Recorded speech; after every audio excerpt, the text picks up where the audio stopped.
Nagising na naman si Sarah dahil sa matinding sakit ng kanyang ulo. Hawak ang ice pack na ipinatong niya sa kanyang ulo ay nahiga siya sa couch. 3 linggo na ang lumipas pagkatapos ng minor accident na kanyang kinasasangkutan ay wala pa ring tigil ang pananakit ng kanyang ulo. Dahil sa sakit ng kanyang ulo ay wala siyang ibang ginagawa sa loob ng 3 linggo kundi ang mahiga habang ang ice pack ay nakapatong sa kanyang ulo. Bumabangon lamang si Sarah kapag siya ay kumain. Matinding pagod at wala siyang ganang kumilos. Narinig niya na may kumatok sa pintuan and she lazily instructed the person who knocked to just come inside. It was Michael, her boyfriend. Kinukumusta siya sa kanyang nararamdaman at sinabi niya na masakit pa rin ang kanyang ulo. Ang minor accident na tinutukoy ni Sarah ay ang pagkabangga ng kanyang kotse 3 weeks ago. It was just a minor accident, hindi delikado na aksidente. Maya-maya pa ay narinig na naman ni Sarah ang isa pang katok, but this time the knock is so eager na tila gustong-gusto na pumasok sino man ang kumatok. Sarah, this is Liza, please open the door. Pumikit si Sarah nang marinig ang tinig ng kanyang kaibigan. She knows that Liza is her good and close friend kaya lang wala siyang balak na papasukin ito kahit sumenya si Michael na buksan ang pintuan. Umiling si Sarah. Although kaibigan niya si Liza, ayaw niya itong papasukin dahil hindi niya kakayanin ang energetic na si Liza. Masakit ang kanyang ulo, she can't afford to talk para sabayan ang energy ng kaibigan. Her headache is too much, she can't deal to entertain Liza's vibes. Isa pa, si Liza at si Michael ay hindi masyadong nagkaunawaan.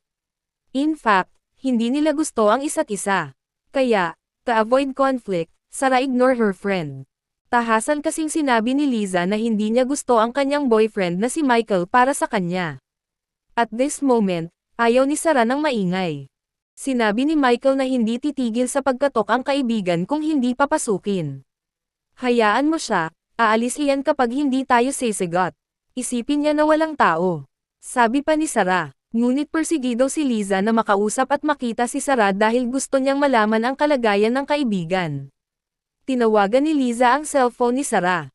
Frustrated, nagmamadaling pinindot ni Sarah ang silent button para hindi niya marinig ang ring.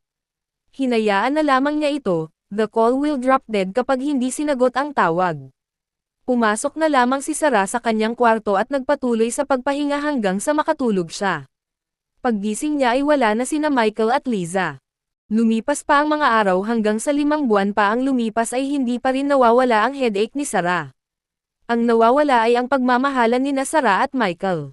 Galit na pumasok si Michael sa living room ng bahay ni Sarah at nakita na naman ang nakasanayan na tagpo. Si Sarah nakahiga sa couch ng living room at may hawak na ice pack. Sa palagay ni Michael ay sinadya na ni Sarah na manatili sa ganoong sitwasyon. He thought that Sarah was becoming lazy. So he bolted in and confronted Sarah. Si Sarah naman sa pagkakataong ito ay hindi na halos makaya ang sakit ng kanyang ulo. She has this blinding pain na hindi na may bukas ang kanyang mga mata. Umiiyak na lamang ito until she told Michael they're done. Sa galit ni Michael ay dinuro niya si Sarah. He told her na siya ang nag-alaga sa kanya kaya how dare her ended things with him. Hinayaan ni Sarah na magtalak si Michael, masyadong masakit ang kanyang ulo para patulan ang galit ni Michael. Hinayaan niya itong magsalita hanggang natapos nga siya sa pagsasalita at umalis na. Nang mapag-isa na si Sarah at dumating si Liza ay hinayaan niyang pumasok ang kaibigan. She was so excited to see Sarah. Pagkatapos kasi ng sinabi nitong minor accident ay hindi niya nakita ang kaibigan. Gustong-gusto pa naman niyang kamustahin at damayan ito pagkatapos ng nangyari. Si Sarah lang naman ang ayaw siyang bigyan ng pagkakataon na papasukin siya sa bahay. As Liza examined her friend, she noticed that something was wrong with Sarah. Hindi na nag-aksaya ng oras pa si Liza. Sinabi niya kay Sarah na magpa-check up na para malaman ang tunay na dahilan ng pananakit ng kanyang ulo. This time, Sarah couldn't say no. Ang inaalala niyang sakit ng ulo na akala niya ay paghinga lang ang kailangan ay hindi nangyari. Kaya, sa isip niya, siguro tama ang kaibigan niya. She needed a doctor.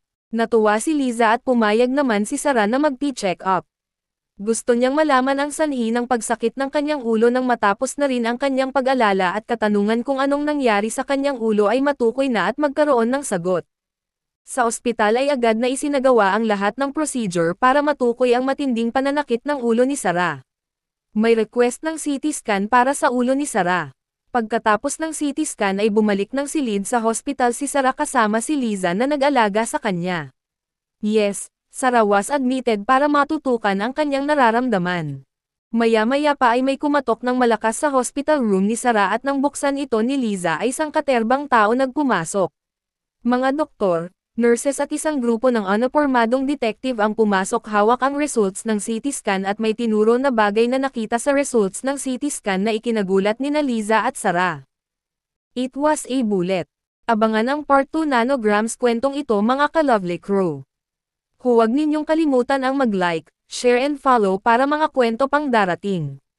Kung gusto ninyong magbasa ng book story ay paki-search lang po ninyo si Lovely Crow sa DREAME at Yugto app upang mabasa ang aking mga libro.